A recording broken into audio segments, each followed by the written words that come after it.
សួស្តីបងប្អូនបាទសុខសប្បាយទេថ្ងៃនេះគឺយើងសិក្សាភាសាខ្មែរថ្នាក់ទី3បាទមេរៀនទី20ណាបងប្អូនបាទយើងរៀនអំពីមេរៀនកូនចាំបាទចំណងជើងមេរៀនកូនចាំបាទជាបែបមេសូតណាបងប្អូននៅក្នុងមេរៀនទី20នេះបាទសូមបងប្អូនអានតាមលោកគ្រូទាំងអស់គ្នាមេរៀនកូនចាំអំណានចូលសូត្រមេសូត្រខាងក្រោមរួចឆ្លើយនឹងសំណួរបាទអញ្ចឹងគេឲ្យយើងសូត្រមេសូត្រខាងក្រោម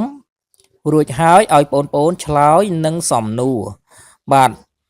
អញ្ចឹងមុនយើងសូត្រមេសូត្រសូមបងប្អូនទៅអានមេសូត្រនេះឲ្យបានមួយចប់សិនណាបាទតែឥឡូវទៅអានមេសូត្រនេះជាមួយនឹងលោកគ្រូឲ្យបានមួយចប់ចាំយើងសូត្រណាបាទ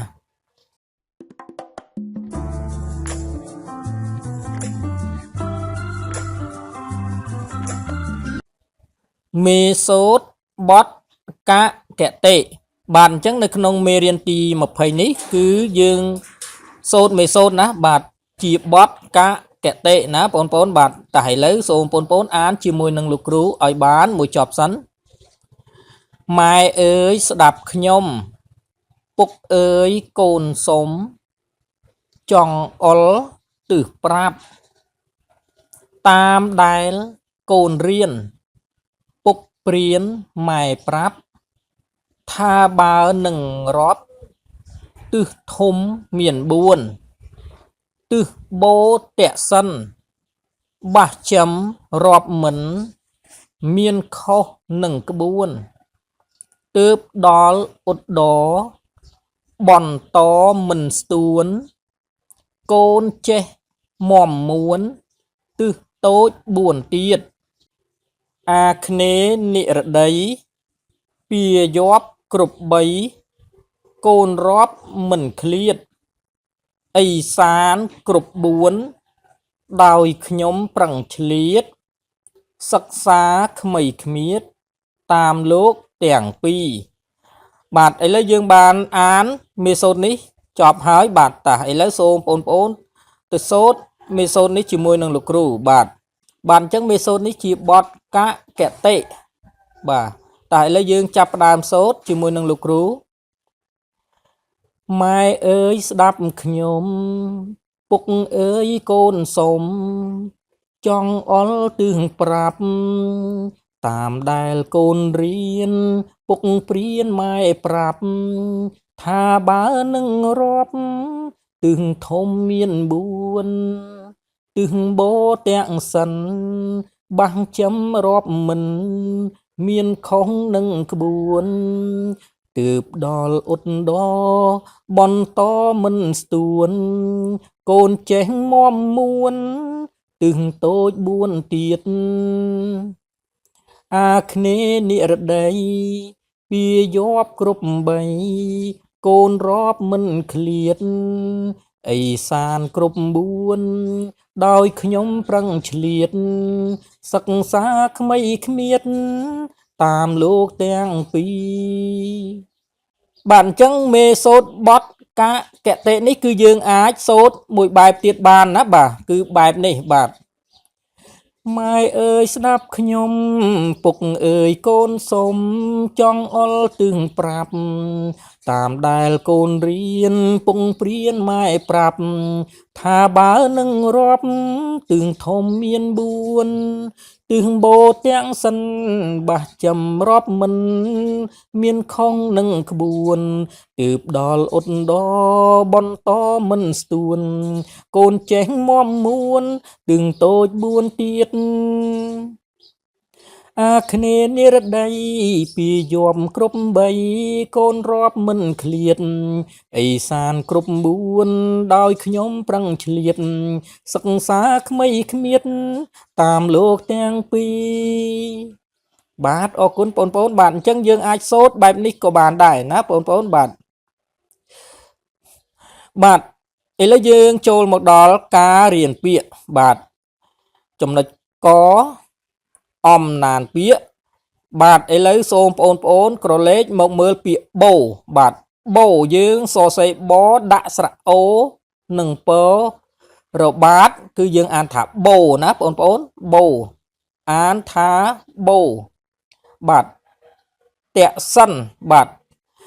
sân dương so xây tơ nâng co trường so đã sạ ế nâng nò bạt dương an thả tẹ sân bạt tơ nâng có tẹ tài mà đòn ná bà trường so đã sạ ế sẽ nâng nò sân bạt tẹ sân an thả tẹ sân bạt tơ xong dốt sinh nhá nâng có dương an thả tẹ bạt tẹ sân bạt bà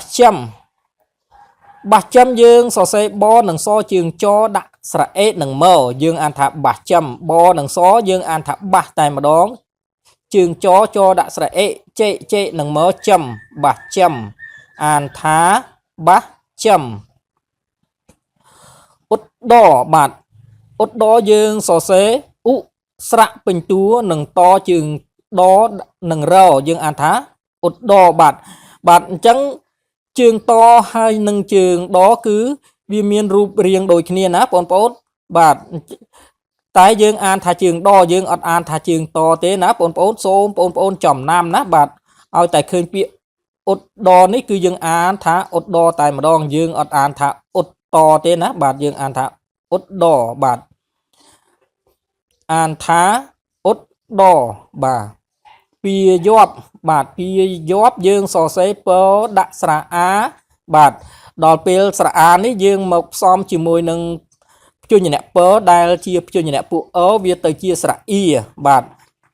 chẳng bó y pìa bạt pìa gióp dương so xây bó đã sạ y nâng gió xóm dốt sẵn nhá nâng bó trường gió dương an thả pìa gióp bạt an thá pìa gióp bạt ấy lấy dương cho một đòn chùm nạch khó bạt pun dùl pía bạt bầu bạt chỉ niếm bạt miên thạ pía chỉ niếm tứ kháng cao ná bón bạt từ từ kháng cao bạt tẹ sân bà chỉ niếm miên thạ pía chỉ niếm tứ kháng tơ bông ột đó bạt miên thạ pía chỉ niếm tứ kháng chướng bạc chấm chỉ niếm tứ kháng lệch bạt bạn chẳng bón có là nát bạt từ bố cứ từ kháng cát bạt từ tẹ sân cứ từ kháng tơ bông từ ột đó cứ từ kháng chướng từ bạc chấm cứ từ kháng lệch ná bón bạt chấm nói cơ bạ đệ sáp bạn khmei khmiết tôi nâng trò ô bạn tôi nâng chêl nâng ná bón bạn mò muôn tôi nâng tuần triấy bạn tuần sao tuần triấy bà chấm nói khâu vế vạch chả nã sáp nâng pía prăng bạn chẳng vế vạch chả nã sáp nâng pía prăng miền pía ở vậy khá bón bạn cứ miền pía khật khom prăng prang song vát chia diêm ảo hạt bạn chẳng pía khật khom prăng prang song vát chia diêm ảo hạt bạn cứ miền này đối nâng pía prăng bạn ấy lấy dương mưa chấm lệch ngầu sạ tứ sạ sạp nâng pía pi bạn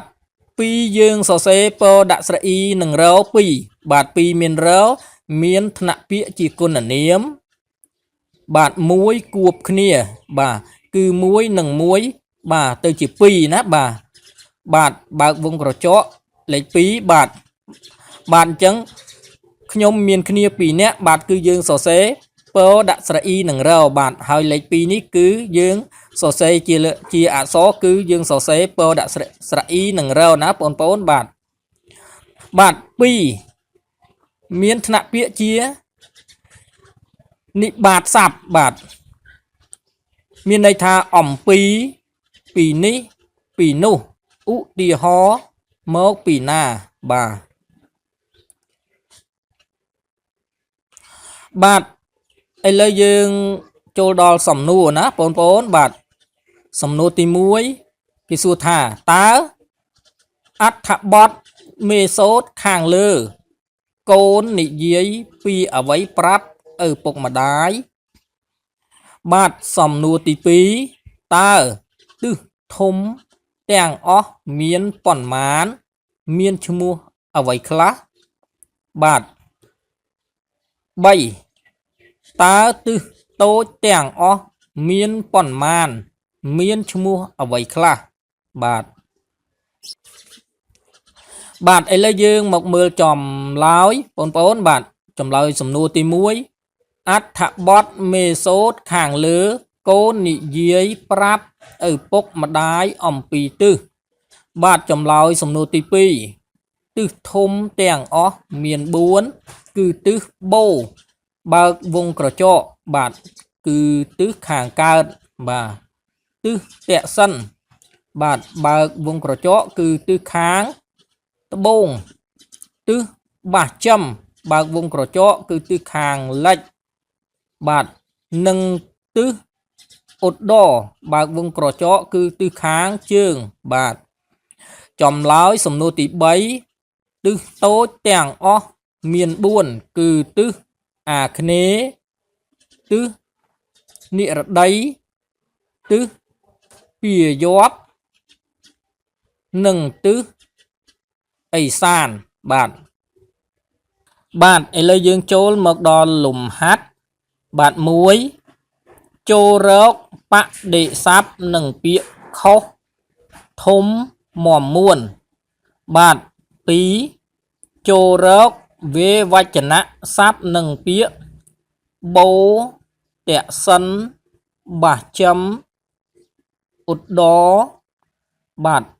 3ចូលរកពាក្យជួនក្នុងវគ្គទី1និងទី2 4ចូលស្រង់ពាក្យជានាមនៅក្នុងអត្ថបទមេសូតខាងលើឲ្យបានយ៉ាងតិចចំនួន3 5ចូលគូសសញ្ញាគ្រីស្ទក្នុងប្រអប់ចម្លើយ1ត្រឹមត្រូវបាទទិសធំមានចំនួន3គឺទិសបូតសិននិងបាសចំបាទទិសធំមានចំនួន4គឺទិសបូតសិនបាសចំនិងឧត្តរបាទទិសធំមានចំនួន5គឺទិសបូតសិនបាសចំឧត្តរនិងអាគ្នេយ៍បាទតើចម្លើយមួយណាត្រឹមត្រូវសូមបងប្អូនគូសសញ្ញាគ្រីនេះនៅក្នុងប្រអប់បាទសូមបងប្អូនជ្រើសរើសចម្លើយមួយដ៏ត្រឹមត្រូវដោយយើងគូសសញ្ញាគ្រីនេះនៅក្នុងប្រអប់បាទអញ្ចឹងសូមបងប្អូនចាប់ផ្ដើមធ្វើលំហាត់នេះបាទហើយនៅបងប្អូនតោះឥឡូវយើងទៅផ្ទៀងផ្ទាត់ជាមួយនឹងចម្លើយរបស់លោកគ្រូបាទឥឡូវសូមបងប្អូនមកមើលចម្លើយលំហាត់បាទ1បដិសព្ទនិងពាក្យខុសធំមមួនបាទខុសផ្ទុយនឹងត្រូវធំផ្ទុយនឹងតូចមមួនផ្ទុយនឹងទន់ខ្សោយបាទចម្លើយលំហាត់ទី2រកវេវចនៈសព្ទនិងពាក្យបូតសិនបាសចំឧត្តរបាទវេវចនៈសព្ទនិងពាក្យបូគឺខាងកើតវេវចនៈសព្ទនិងពាក្យតសិនគឺខាងត្បូងវេវចនៈសព្ទនិងពាក្យបាសចំគឺខាងលិចវេវចនៈសព្ទនិងពាក្យឧត្តរគឺខាងជើងបាទចម្លើយលំហាត់ទី3រកពាក្យជួនក្នុងវគ្គទី1និងទី2បាទវគ្គទី1ខ្ញុំជួននឹងសុំប្រាប់ ជួននឹងរាប់បាទវគ្គទី2តេសិនជួននឹងមិនក្បួនជួននឹងស្ទួនជួននឹងមួនបាទចម្លើយលំហាត់ទី4ស្រង់ពាក្យជានាមនៅក្នុងអត្ថបទមេសូតខាងលើពុកម៉ែកូនទិសក្បួនបូតេសិនបាសចំឧត្តរបាទចម្លើយលំហាត់ទី5ចូលគូសសញ្ញាគ្រីសក្នុងប្រអប់ចម្លើយមួយត្រឹមត្រូវបាទអញ្ចឹងយើងឃើញថាទិសធំមានចំនួន4គឺទិសបូតេសិនបាសចំនិងឧត្តរបាទចម្លើយមួយនេះគឺទើបត្រឹមត្រូវណាបងប្អូនបាទអញ្ចឹងយើងគូសសញ្ញាគ្រីសនៅក្នុងប្រអប់នេះតែម្ដងបាទខចូលជ្រើសរើសពាក្យក្នុងប្រអប់ទៅបំពេញក្នុងវគ្គនៃមេសូតខាងក្រោមឲ្យបានត្រឹមត្រូវបាទមានពាក្យខ្ញុំ4បាសចំប្រាប់ព្រានតេសិនរាប់ស្ទួនបាទអញ្ចឹងសូមបងប្អូនជ្រើសរើសពាក្យទាំងអស់នេះនៅក្នុងប្រអប់នេះមកបំពេញបាទក្នុងវគ្គនៃមេសូតខាងក្រោមនេះឲ្យបានត្រឹមត្រូវណាបងប្អូនបាទសូមបងប្អូនចាប់ផ្ដើមបំពេញតា